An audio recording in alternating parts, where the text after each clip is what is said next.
kami ada tugas dari ibu untuk mencari kulit kayu bambalu.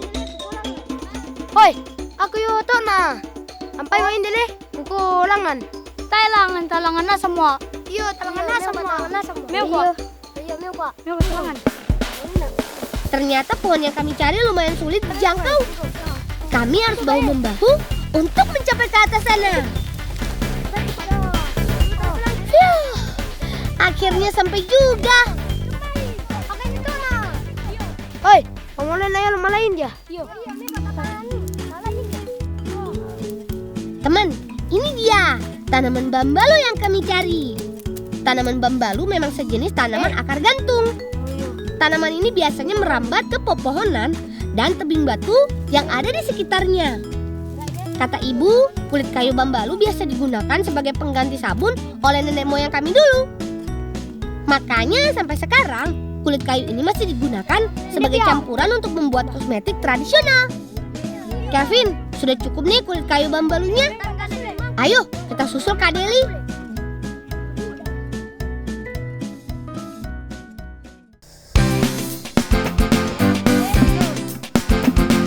Teman, aku dan Dino mendapat tugas membantu Kak Deli membuat bedak dingin untuk ibu.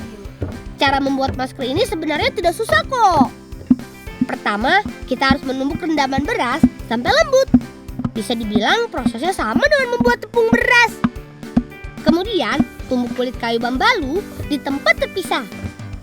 Kulit kayu bambalu memang sedikit alot, jadi butuh tenaga ekstra untuk menumbuknya. Setelah kulit kayu bambalu halus, tambahkan perasan jeruk nipis ke dalamnya. Kalau beras sudah halus menjadi tepung, selanjutnya kita masukkan pucuk daun jambu dan rumput pesiknya. Tumbuk kembali hingga daun-daun ini tercampur rata dengan tepung beras. Pucuk daun jambu dan rumput pesik mempunyai tekstur yang cukup lunak, sehingga tidak perlu lama-lama menumbuknya. Selanjutnya, peras ramuan kulit kayu bambalu dan jeruk nipis ke dalam tumbukan beras. Jadi deh bedak dinginnya.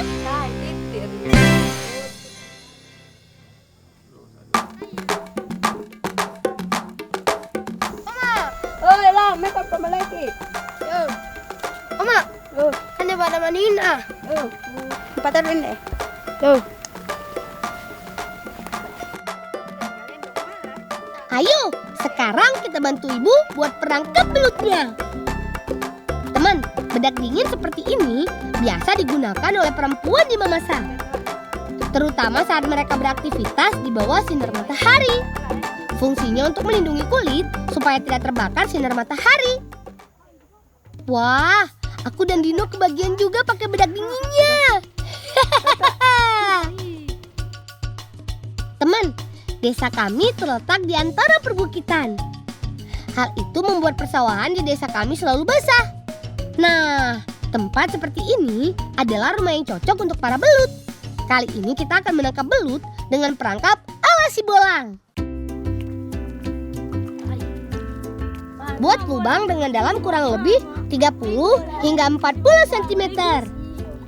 Supaya air tidak masuk ke dalam lubang, kita harus membuat bendungan di atasnya.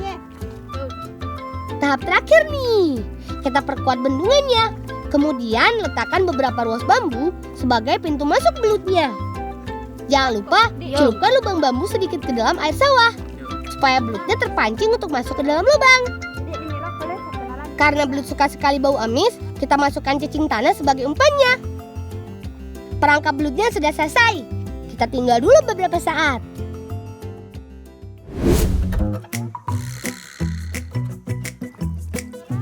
Asik! Banyak belut yang masuk perangkap. Ayo teman-teman, bantu ibu dan Kak Deli mengambil belutnya. Belut memang terkenal mempunyai permukaan kulit yang licin. Menurut buku yang aku baca, belut akan selalu mengeluarkan lendir dari permukaan kulitnya yang berfungsi sebagai pelindungan diri dari gesekan benda keras dan tajam. Tangkapan hari ini lumayan banyak. Saatnya bantu Kak Deli masak.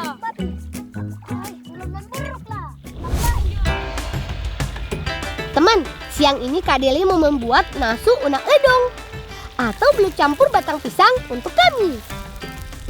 Sambil menunggu belutnya digoreng, aku mau mengambil bagian inti dari batang pisang. Aku harus hati-hati nih. Jangan sampai inti dan batangnya rusak. Selain kita ambil intinya, batang pisang bagian luarnya juga kita pakai untuk membakar belutnya. Selanjutnya, kita iris kecil-kecil inti batang pisangnya. Membuat nasi unak lodong ada 3 macam bumbu, yaitu bumbu halus yang terdiri dari kunyit, lengkuas, merica, dan garam. Lalu ada bumbu iris yang terdiri dari bawang merah, bawang putih, dan daun bawang. Sedangkan terakhir ada batang serai yang cukup dimemarkan saja. Satu lagi bahan campuran yang membuat masakan gurih. Yap, parutan kelapa. Setelah semua bahan siap, kita campur menjadi satu. Mulai dari bumbu, parutan kelapa, irisan inti batang pisang, dan terakhir belut gorengnya. Aduk-aduk sampai semua bahan bercampur menjadi satu.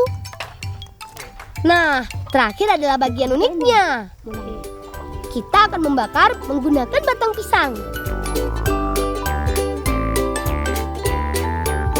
Setelah penuh, kita tutup bagian ujung dan kita ikat kembali batangnya supaya tidak tumpah.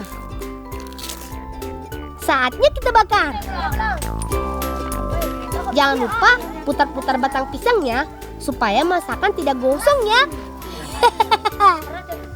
Batang pisang akan membuat aroma masakan menjadi lebih harum.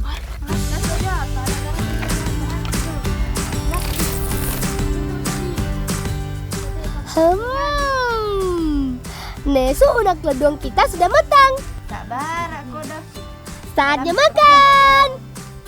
Wih, rasanya maknyus.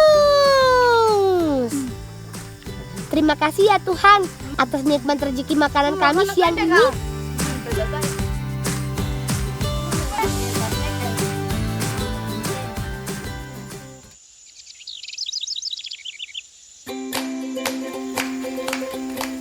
Teman, hari libur biasanya kami manfaatkan dengan membantu orang tua di kebun. Kali ini, aku, Dino, dan Ibu sedang membersihkan kebun kopi milik kami. Oh iya, Mak.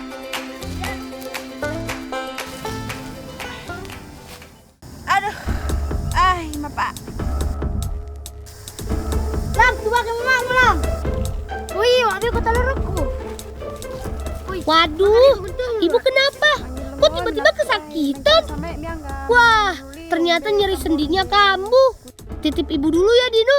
Aku mau carikan bahan obat buat beliau. Ayo Calvin, Minggus, bantu aku cari benalu kopi. Tidak semua pohon kopi ada benalunya, makanya kita harus jeli saat mengambilnya. Teman, benalu merupakan sejenis tanaman yang menempel pada inangnya atau menumpang hidup dengan mengambil sari makanan dari batang di mana dia menempel. Benalu kopi ini beda dengan benalu-benalu pada umumnya. Jika benalu pada pohon lain mengganggu, justru benalu kopi ini dapat dijadikan obat herbal. Sepertinya sudah cukup. Ayo, kita bawa benalu kopinya pada Ibu. Syukurlah, Ibu sudah bersama Bibi Dortas rupanya. Teman, Bibi akan membuat ramuan teh herbal dari benalu kopi ini. Setelah benalunya dicuci bersih, kita pisahkan daun dari tangkainya. Karena kita hanya menggunakan daunnya saja untuk obat. Untuk membuat teh herbal, kita harus memasak daun benalu ini menggunakan periuk tanah. Tujuannya supaya daun tidak mudah gosong saat disangrai. Sangrai daunnya hingga berubah warna menjadi kehitaman. Hal ini dilakukan supaya kandungan zat yang ada di dalam benalu kopi keluar. Nah, teh herbalnya sudah jadi. Cara minumnya sama kok dengan cara minum teh pada umumnya. Teh benalu kopi dipercaya mengandung banyak manfaat. Di antaranya mengurangi rematik, nyeri sendi, dan memperlancar peredaran darah. Mbak Tina ko sana. Mapalik po. Yambe aman dinay ko ang pagkuli mapalik. Semoga Ibu lekas sembuh ya.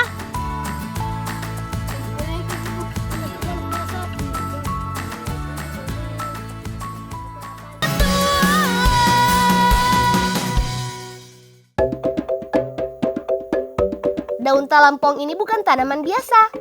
Biasa ditanam di kebun atau di belakang rumah dan pertumbuhannya sangat cepat. Jalan dulu pulang. Anak ini kalau barang sekali din na sudah kami nala.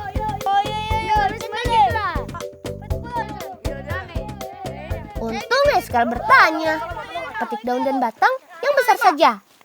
Petik secukupnya saja ya, supaya kalau mencari daun ini tidak sulit.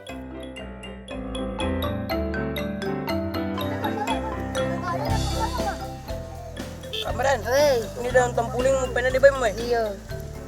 Bolang, lo kalangan jalan ki anak bayi mo bawang ki saya jojo toro kok mesa.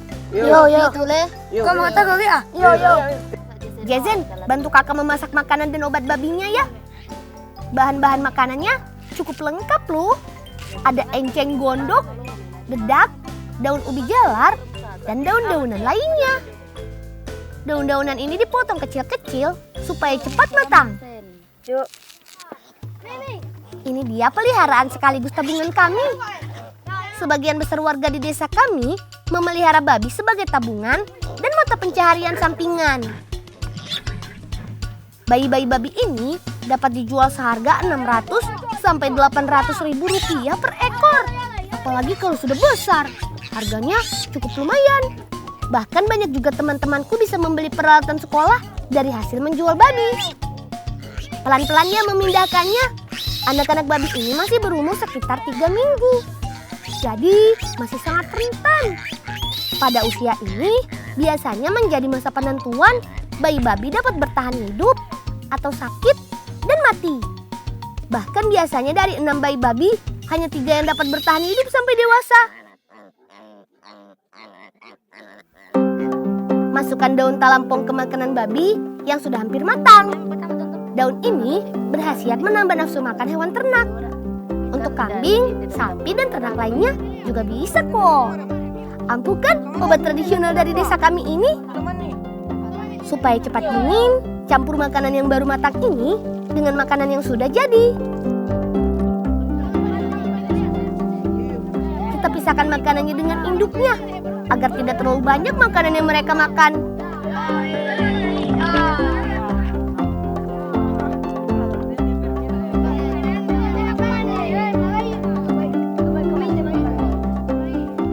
Setelah anaknya selesai makan, giliran induknya menghabiskan semua makanannya.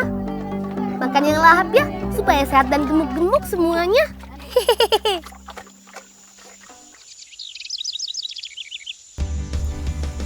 Teman, kali ini kami mau membantu ibu dan bibi berburu ikan di sawah. Jangan heran ya teman, hampir semua petani di kampungku memelihara ikan di sawahnya. Dengan cara ini, petani bisa memanen padi sekaligus memanen ikan. Terutama ikan balai bolawan atau sering kita kenal dengan ikan mas. Menangkap ikan mas di sawah berlumpur tidaklah mudah teman. Makanya kami menggunakan busan sebagai alat bantu. Busan merupakan kurungan ayam yang berlubang pada bagian atasnya. Saat ikan terperangkap, kita bisa ambil ikan dari lubang bagian atasnya. Asyik, kita dapat banyak. Teman, setelah ini kami mau ambil pucuk bangga dulu untuk campuran masakan ibu.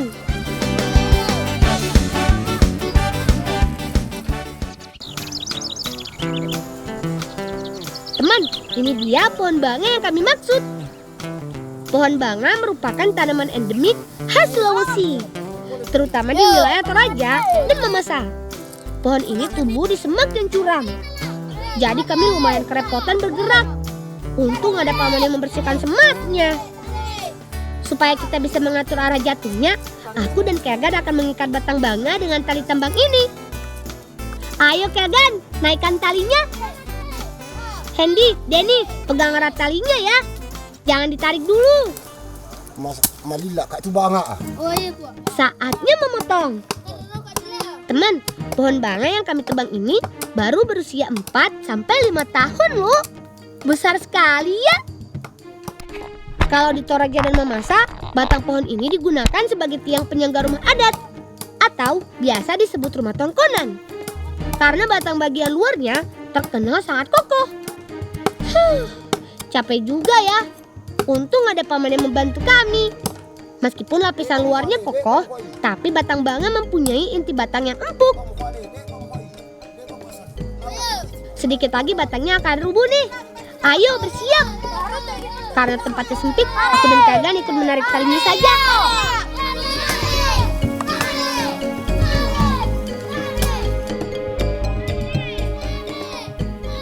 1, 2, 3. Awas! Sebelum kita ambil pucuk batang banganya, pangkas dulu batang daun yang berduri ini. Kalian hati-hati ya. Karena batangnya besar dan masih dipenuhi duri, biar paman saja yang membelah batang banganya. Kami akan mengambil bagian pucuk batangnya untuk bahan masakan. Nah, mirip rebung raksasa kan? Ada misalnya alawak nih. Ayo, waktunya memasak. Siang ini, ibu akan membuat masakan ikan balai bulawan pucuk batang banga. Membantu ibu menyiapkan masakan bukan tugas perempuan saja loh, tapi menjadi kewajiban setiap anak untuk membantu orang tuanya.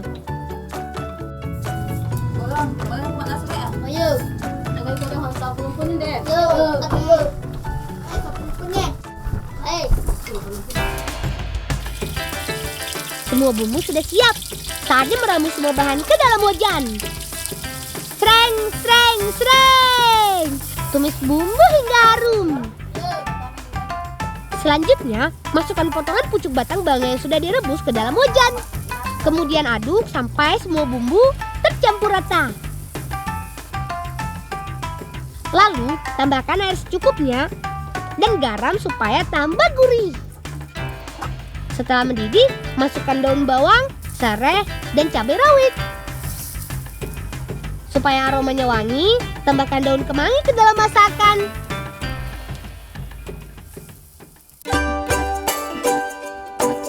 Wah, jadi nggak sabar mau mencicipinya.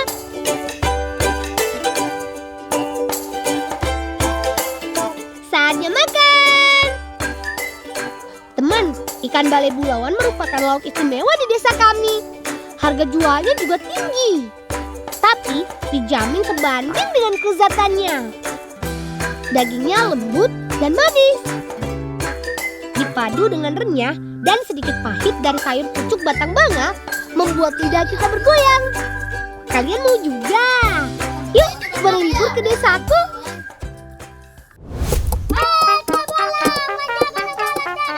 Teman, kali ini kami akan membuat bola dari batang banga yang sudah tua. Eits, batang bagian luarnya sih memang keras, tapi kita akan membuat bola dari inti batang banga yang mirip gabus. Pertama, kupas bagian luar batang banga. Kulit batang banga memang keras menyerupai kulit batang kelapa. Jadi hati-hati dan bersabar ya. Kulit batangnya sudah bersih. Selanjutnya, kita bebas membuat bola sesuai dengan bentuk dan ukuran yang kita inginkan. Kergan, Denny, pastikan bolanya bulat ya.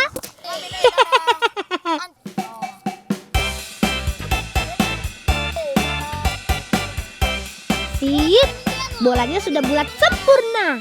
Saatnya kita bermain.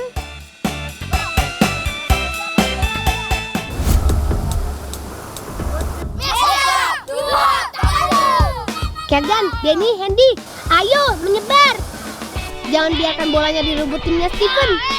Bola banga yang kita buat tadi kami gunakan untuk bermain bola tangan ala bola tondok Bakaru. Bolanya plok